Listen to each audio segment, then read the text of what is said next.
বাংলার প্রাচীন ইতিহাসের এক অধ্যায় জুড়ে আছে মগ জলদস্যুদের আতঙ্ক।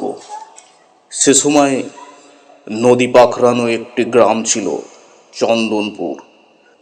মধুমতি নদীর তীরে সবুজ মাঠ, উঁচু তাল গাছ আর ধান ক্ষেতের শ্যামলিমা গ্রামটিকে সুন্দর করে রেখেছিল।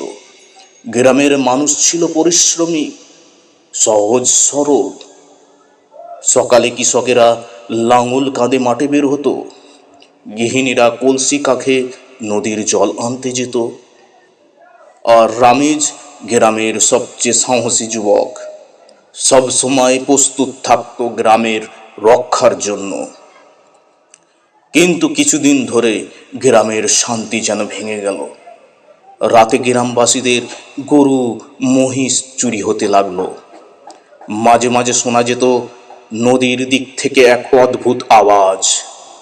গ্রামবাসীরা সেই আওয়াজ শুনে প্রাণের ভয়ে আঁতকে উঠত। একদিন সকালে মোড়ল বলল, এ কি কাণ্ড! রোজ রাতে চুরি হচ্ছে, কেউ তাও দেখতে পাচ্ছে না।